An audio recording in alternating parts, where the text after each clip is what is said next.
Друзья, Югус АМ7 на канале Технозон с обзором. Поехали.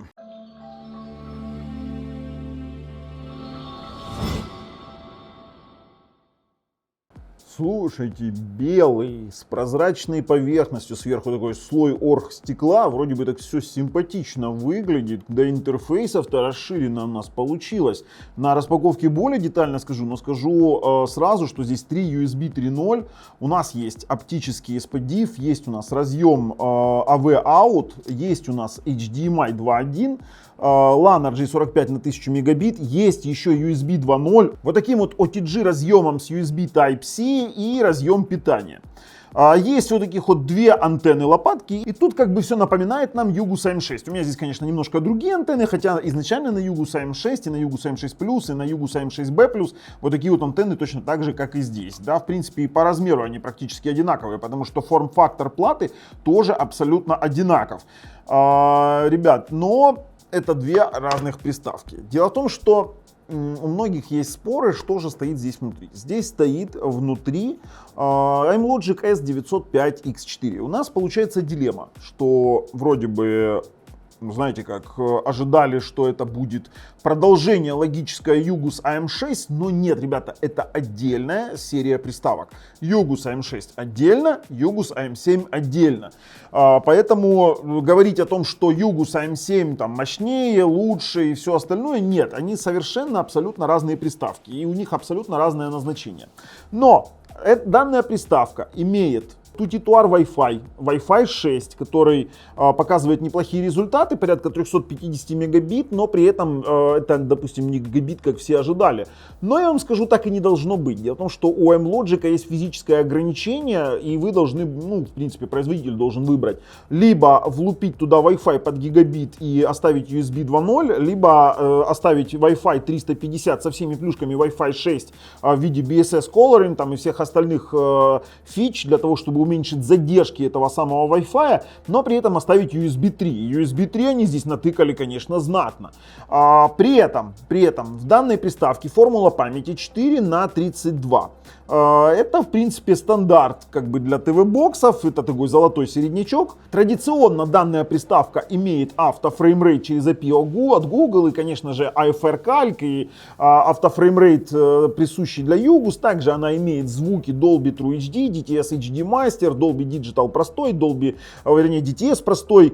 Тут как бы тоже с этим вопросов нет. Что здесь есть, так это Android 11. Да, Android 11, но опять, я вам скажу, 64 бита здесь нет, потому что сам по себе производитель процессора так и не выдал 64-битную SDK, но Android 11 здесь есть. Процессор здесь iMlogic S905X4 2 ГГц, не урезанный, как в его прямых конкурентах, например, как в каких-то X4 Pro или A95XF3, и, конечно же, по производительности она от них сильно отличается. В AnTuTu данная приставка набирает 113-114 тысяч баллов. В принципе, единственная приставка, которая может с ней конкурировать на этом процессоре, это AM6 Deluxe, но все мы знаем, какая, страшная прошивка для AM6 Deluxe. Имеется в виду не страшная, то, что там сертифицировано Android TV и там есть проблемы с автофреймрейтом. Зато здесь нам не нужно ждать никаких Android TV прошивок. Android TV модуль, ссылочка на который лежит в описании, есть и ставится на эту приставку. И я вам скажу, переход очень легок, потому что в комплекте есть пульт.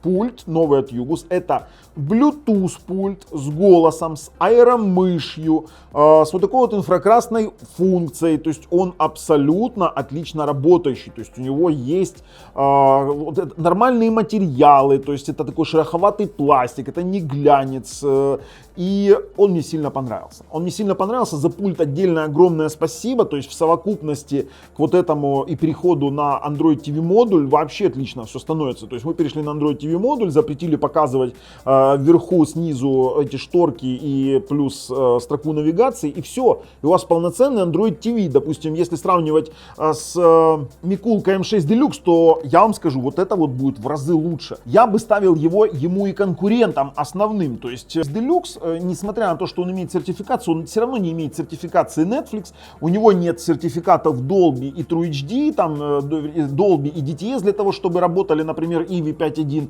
То есть там есть свои приколы. И сертификаты сертификация дает всего лишь возможность смотреть такие сервисы, как Amazon, Disney и тому подобное.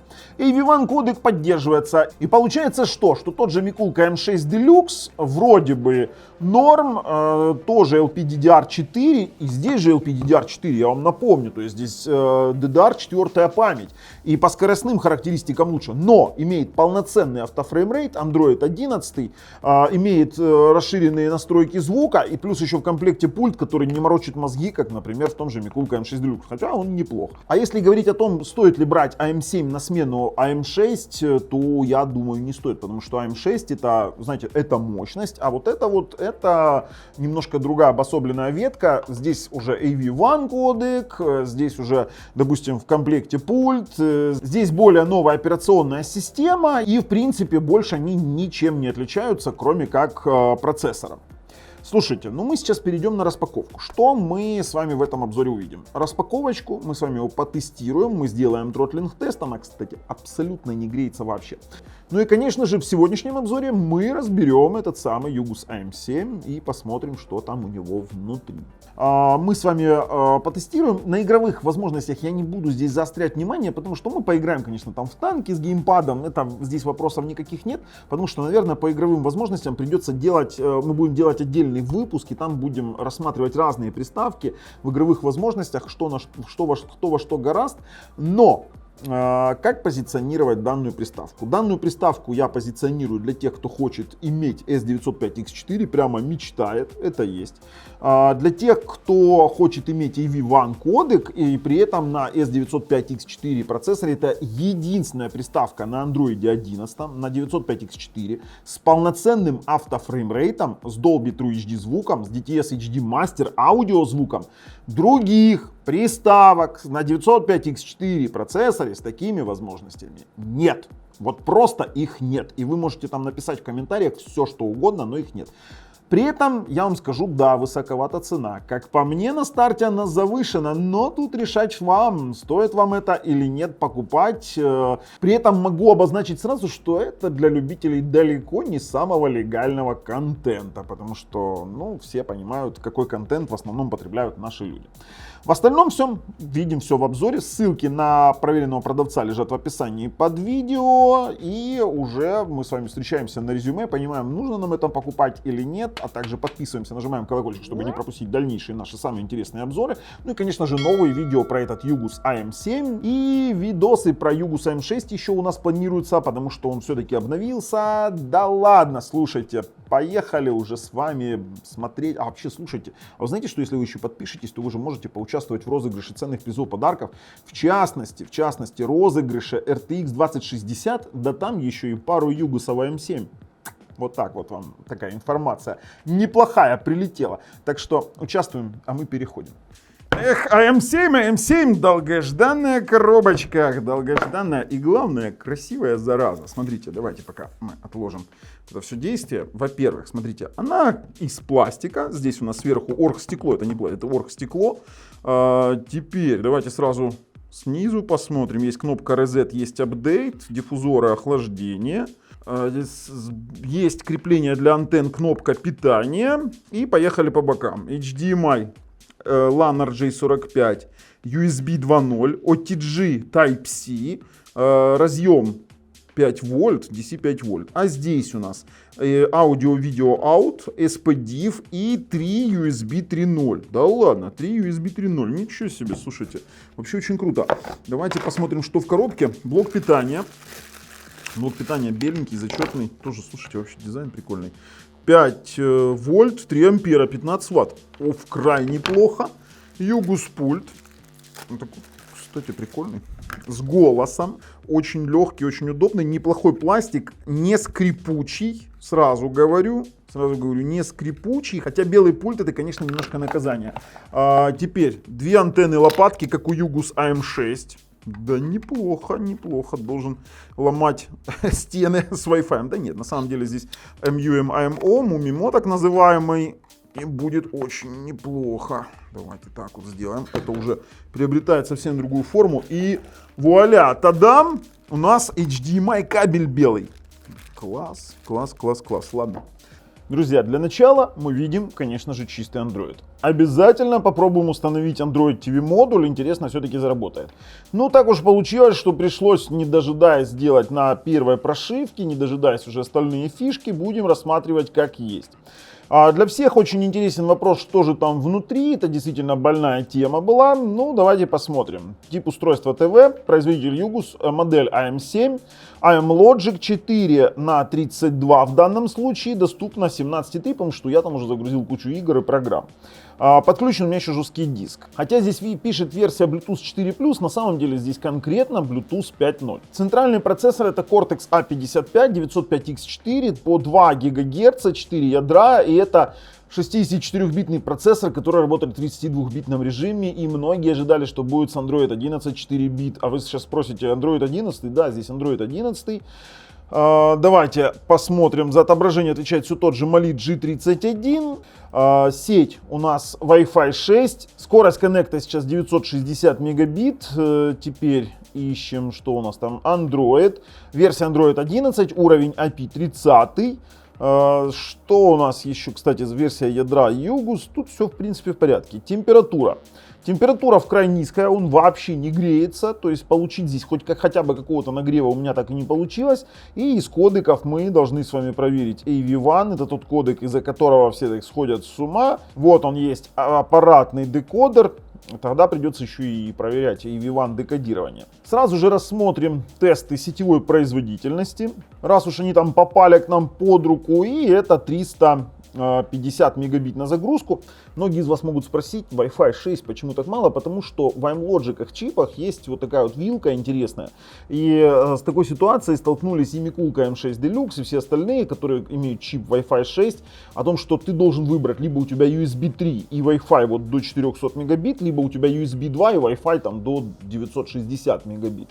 Но на самом деле Wi-Fi 6 здесь другая прелесть. Это конкретно BSS Coloring, когда вы уменьшаете эти самые задержки. То есть то, что у вас, кроме широты канала, у вас есть еще задержка передачи этих самых пакетов. BSS Coloring позволяет идентифицировать роутером конкретно свои пакеты, и это все уменьшает время задержки. То есть, как бы не мешают друг другу устройства, если сказать прямым простым языком. В остальном всем он очень сильно похож на Wi-Fi 5 в данном случае исполнения. Теперь тестируем 2,4 ГГц диапазон. Ну и здесь у нас такой среднячковый результат, даже выше среднего в 52-54, средний 50 мегабит. Чуть ниже 50 опустилось. Я думаю, что тут все очень даже неплохо. Но в 5 ГГц он работает на порядок лучше, поэтому мы конкретно и говорим, что 5 ГГц для этой коробки намного интереснее. Давайте сейчас включим с вами LAN RJ45. Давай, заканчивай уже свой 2.4 тест. 56, 57, норм. Включаем LAN RJ45 и тестируем LAN RJ45. Оп, и здесь у нас 940 мегабит, 932, тут как бы вопросов вообще не может быть. То есть имеем на загрузку 940, на выгрузку 760 мегабит. Хорошенький результат, мне очень нравится, симпатичненько. А вот мне стало интересно проверить скорость копирования внутренней памяти, именно хранилища, и стало интересно копирование памяти. Так вот, я вам скажу. Копирование памяти здесь вообще ультра быстрое, 2,86 гигабайт в секунду, и максимально было 3,16. То есть этого нет даже на шилде, нет на Югус AM6, то есть по памяти здесь стоит экстра быстрая память, в принципе за счет этого и достигается общая максимальная производительность. Ну и внутреннее хранилище с максимальной скоростью до 200 мегабайт в секунду и средней 162, и это тоже, я вам скажу, далеко неплохо. Следующим этапом проводим тротлинг-тест, потом тесты производительности и, конечно же, мы потом перейдем с вами в меню, посмотрим, что там, и будем переходить к мультимедиа. Стартанули и посмотрим. По тротлинг-тесту тут, знаете, не было никаких сюрпризов. Есть стартовый вот этот вот провал, потому что, как-то тест неправильно отработал. Производительность максимальная была 53 707 джипс, средняя 50 591. И максимальная температура была 72 градуса. Это неплохой тротлинг-тест, очень даже неплохой. По Antutu вы видите результаты тестов. 113 433 балла. И что тут примечательно? Вообще, вот эта вот платформа AMLogic S905X4 в паре с DDR4 памятью, она дает действительно неплохие результаты. И это может вам показать, например, результат того же самого Mikulka M6 Deluxe, который вы видите 115 тысяч. Но почему вот я говорю, что дешевые платформы, они не такие производительные? Например, вы видите сейчас X4 Pro, который не относится никак к Yugus, и это просто-напросто левая приставка, это клон A95XF4, фактически это будут одинаковые приставки, у них 91 370 баллов. То есть это будет практически одинаковые, плюс-минус там 100 баллов. То есть реально вот те вот урезанные процессоры, которые там стоят, они медленнее, плюс там играет значение память. То есть память там очень сильно отыгрывает в минус, скажем так. Но давайте посмотрим, возможно, Geekbench нас чем-то удивит и сравним с другими процессорами. И тут я имею в виду конкретно процессоры приставок конкурентов на 905X4. В результатах Geekbench 5 нет ничего примечательного. Это средние показатели для AMLogic S905X4. Я вам скажу, в одноядерном тесте, наверное, он лидирует из S905X4, в многоядерном показал средний результат. По крайней мере, у того же самого Mikulka M6 Deluxe немножечко меньше 152 в одноядерном и 538 немножко больше. Но если брать, например, в расчет такие приставки, как A95XF4 или, допустим, тот же самый X4 Pro, то там вообще все печально, там 132 на 472. Ну, хотя эти все параметры не настолько сильно отличаются для того, чтобы иметь какую-то принципиальную значимость. Сейчас я, кстати, сразу же сопрягаю Bluetooth пульт, который у нас есть в комплекте. Это белый голосовой пульт. И мы должны продолжать тестировать именно уже в разрезе того, что у нас есть голосовой пульт в комплекте. Пульт неплох, немного такой, знаете, марки пластик, потому что он белый. Давайте попробуем голосовой поиск. Сразу же я выберу, например, Google. Для начала попробуем, как он работает. Раз, два, три, четыре, пять. То есть мы проверяем голос, он спокойненько ищет. Но мы напоминаем, что это не пока что чистый Android, хотя Katniss для голосового поиска АТВ есть. Мы попробуем еще с вами накатить Android TV модуль. То есть голосовой пульт работает. Если мы включим режим мыши, то здесь аэромышь, полноценная аэромышь с гироскопом. То есть это, невероятно классная штука. В комплект наконец-то кто-то начал комплектовать вот эти вот самые приставки нормальным, голосовым, Bluetooth пультом с голосовым поиском. Вот так вот. То есть вот за это реальный плюс. Поехали дальше. Пришло время пробежаться по меню. Меню пока что прошивка у меня версия первая. Я вам скажу, оно немного скудновато, но я уже связался с разработчиками, и буквально в ближайшие недели должно пойти огромное количество различных апдейтов, и будут добавляться все плюшки, которые есть не только в Yugus M6+, но еще и новые плюшки, абсолютно новые для прошивок Yugus. На данном этапе есть стандартные разделы типа об устройстве, есть обновления, как вы видели, уже мне прилетала прошивка, версия Android 11.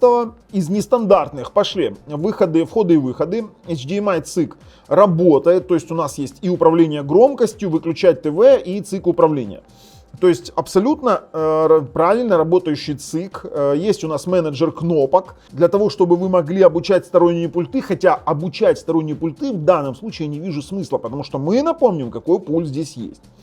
Есть раздел управления мышью, можно включить крупный указатель мыши, ну давайте мышь включим, вот, можно включить крупный, можно включить маленький, можно использовать правую кнопку как кнопку назад, есть скорость указателя, сократить время отображения мыши. Вот в этом плане тоже я плюсую, настройки мыши действительно хорошие, таких нет нигде. Экран и звук, разрешение. Приставочка поддерживает от 480p до 4К 2К SMPTE. 480p здесь просто не отображается, потому что у меня его в рекордере просто-напросто нет. Вы можете заблокировать размер интерфейса, и вы можете его заблокировать на разрешение Full HD для приложений, которые меняют режим экрана. Цветности у нас есть поддержка адаптивного HDR и постоянного HDR. Кто как хочет, так себе и выставляет. Вы можете сделать положение, высоту и ширину экрана для избежания оверскана. Можете делать ориентацию, плюс есть еще политика ориентации. Это значит фиксированное с вращением в центре экрана, свободное вращать выбранную ориентацию, свободно оставаться в ориентации в приложении. Это для приложений, которые неправильно работают с вашим ТВ-боксом. Автоматическая подстройка частоты частоты. То есть, по сути, у нас есть с вами настройка автофреймрейта. Здесь появилось меню у нас «Менять разрешение при использовании кнопки AFR Calc». Вы эту кнопку можете назначить с помощью менеджера кнопок. То есть вы на данном пульте, например, саб-меню можете назначить для AFR Calc. И вот насчет AFR Calc, вот там вот в описании под видео есть ссылочка на этот самый обзор, какой же автофреймрейт есть в приставках Usus. Здесь можно выбрать всегда использовать дробные частоты и отправлять события паузы воспроизведения видео при срабатывании подстройки частоты. То есть, по сути, вы не будет появляться у вас, не будет моргать во время старта контента. То есть, обычно как начинается? Стартанул контент, моргнуло и продолжился контент. Сильно раздражает. Если вы выключаете эту опцию, то сначала оно моргнуло, потом стартанул контент. Вот это будет самый правильный. И задержка возврата параметров экрана в секундах полезна для IPTV. То есть, это значит, что в определенное количество секунд, если мы зададим, например, 3 секунды, он не будет возвращать обратно на исходную частоту при смене каналов на IPTV, он не будет моргать обратно. Это нормальная штука. Вы можете здесь менять только частоту экрана и, конечно же, менять частоту экрана и разрешение экрана. Ну и плюс у нас доступно, кроме этого автофреймрейта и автофреймрейт через AFR Calc, нам доступен автофреймрейт через API Google, который, например, поддерживает Vimeo. В расширенных настройках звука у нас есть выбор форматов: Dolby Digital, Dolby Digital Plus, DTS, DTS HD, Dolby True HD. В принципе, это все мы тоже сейчас проверим, это все работает.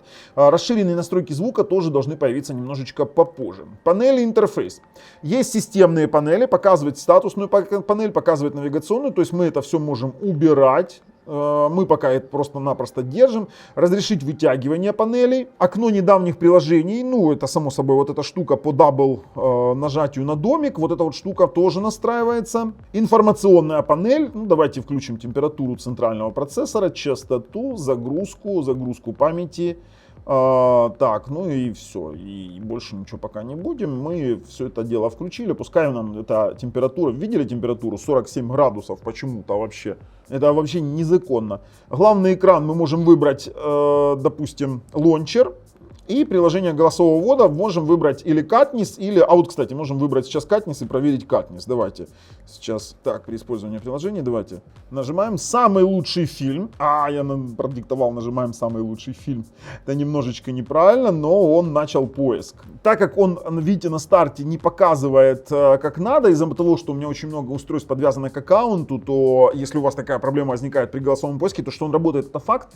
Ссылочка тоже лежит на решение в описании под видео. Мы уже показывали, как это сделать. Также у нас есть раздел питания, где мы можем не выключать экран, включить режим энергосбережения, будить от движения, например, будить от движения мыши или других устройств. В разделе хранилища у нас просто отображение хранилища, есть суперпользователь через Magisk и больше ничего нет. Пока что нет ни CIFS клиента, ни Samba клиента, ни Samba сервера, готовится на следующее обновление, которое будет буквально, и мы сделаем обзор на это обновление, поэтому подписывайтесь, нажимайте колокольчик, чтобы не пропустить такой обзор. Ну а давайте уже приступать к оценке мультимедиа, и начнем мы именно с... Во-первых, включим жесткий диск обязательно.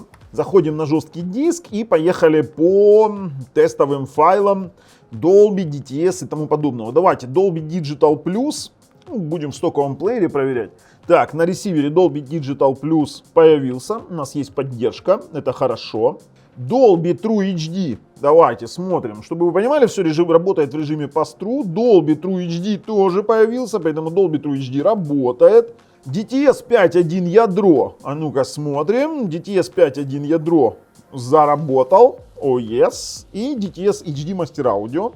И запускаем DTS HD, и у нас, давай, появился DTS HD Master Audio. Ребят, он поддерживает, ну, к сожалению, у меня DTS X, DTS Atmos нет здесь ресивера, но он поддерживает и HD звук, поэтому здесь вопросов нет.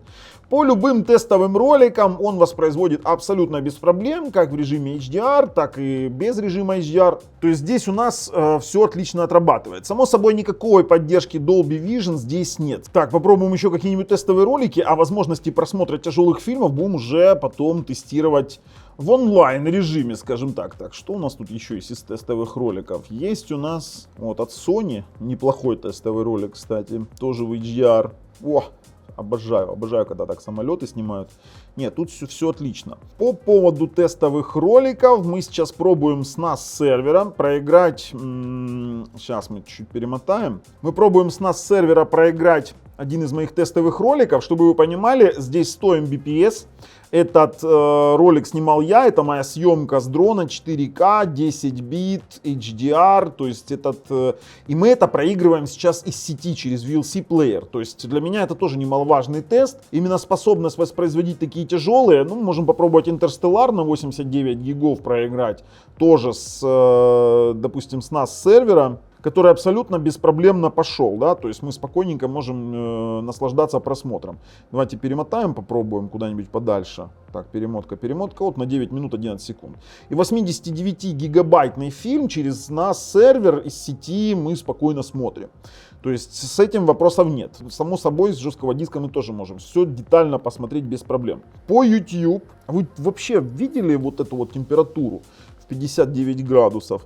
Так, по YouTube мы пробуем 4К 60 FPS ролики. Ну, знаменитая Дикая река, один из самых тяжелых роликов для тестирования, скажем так, ТВ-боксов. Это действительно тяжело. Сейчас вы видите проигрывание 4К 60 FPS, ну, был один стартовый дроп, но также вот вам небольшой отрезочек, где он проигрывает тоже наши же ролики 4К 60 FPS HDR, и вот здесь вопросов нет. HDR YouTube он отрабатывает отлично.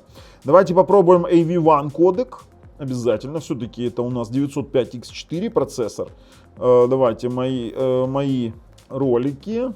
Вот, пожалуйста, я включил свой ролик на AV1. Мы можем посмотреть здесь с вами инфу.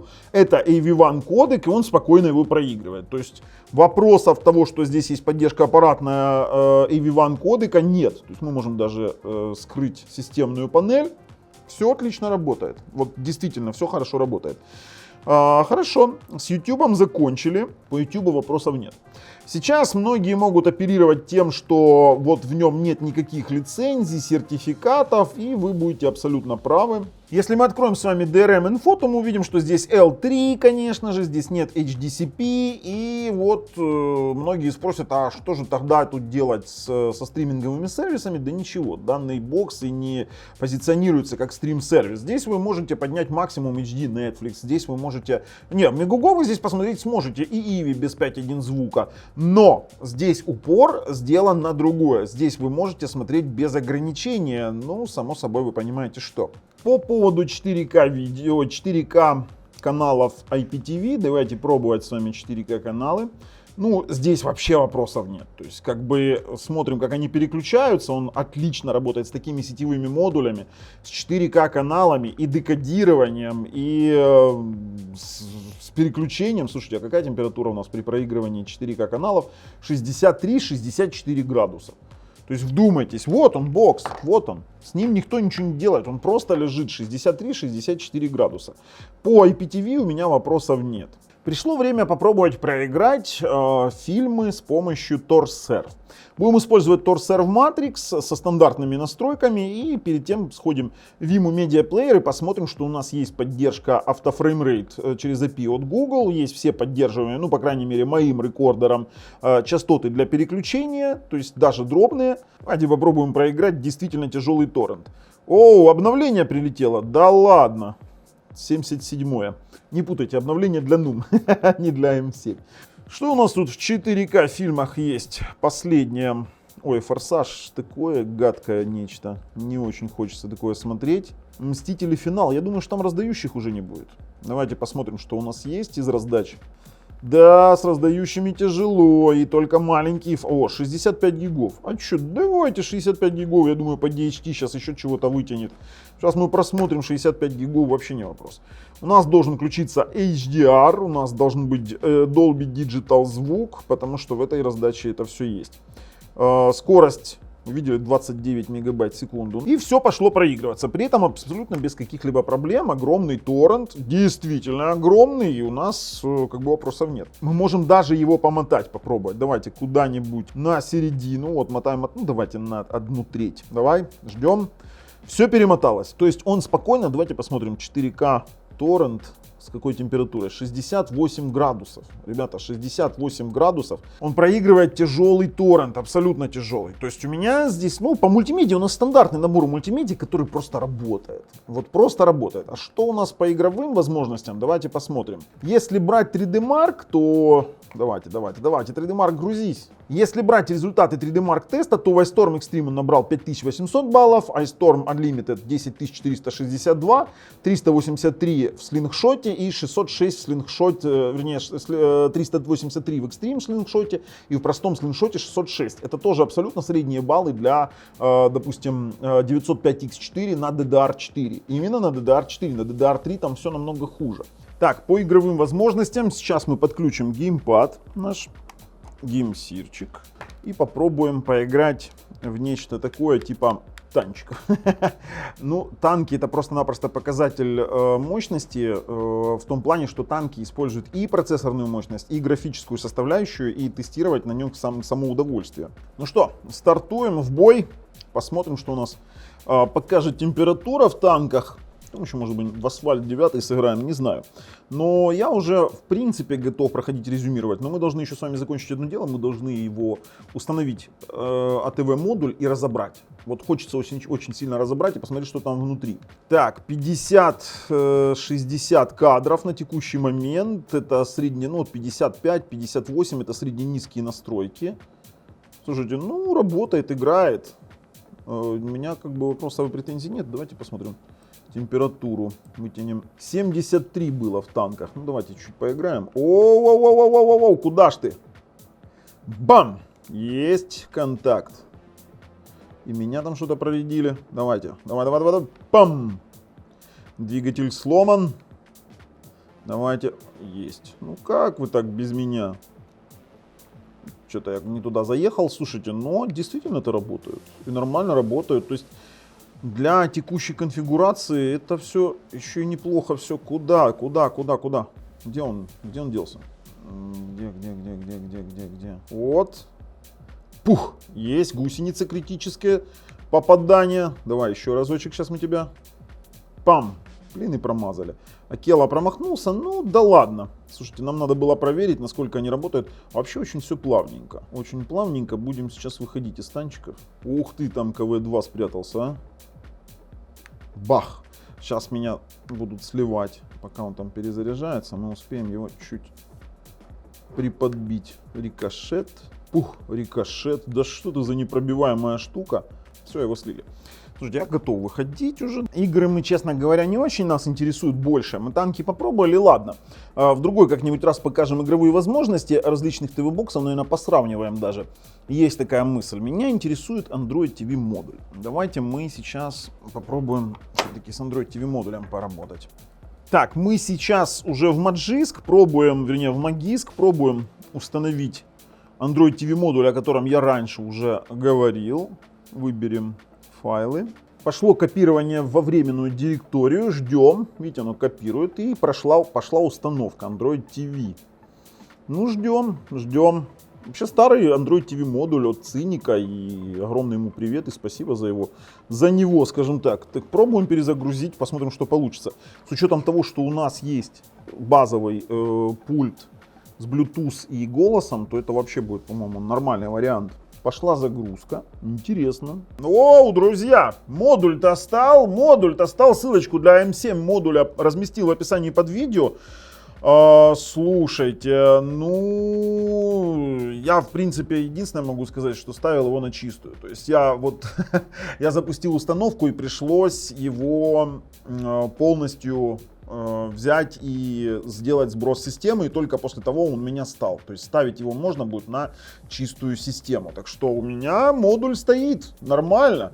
И при этом вы теперь представляете, у него в комплекте сразу пульт, не нужно ничего выбирать. Мы бы могли попробовать с ним поработать, но мы уже понимаем, что получили Android TV. Ну ничего, так я вам скажу, нормально. То есть модуль работает. Давайте переходим, разберем к чертовой матери этот Yugusa M7.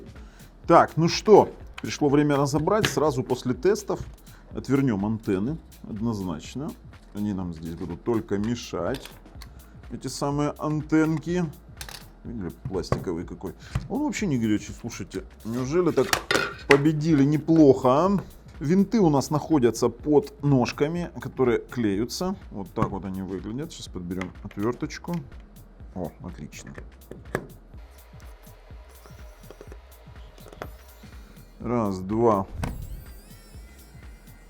три, 4. Снимаем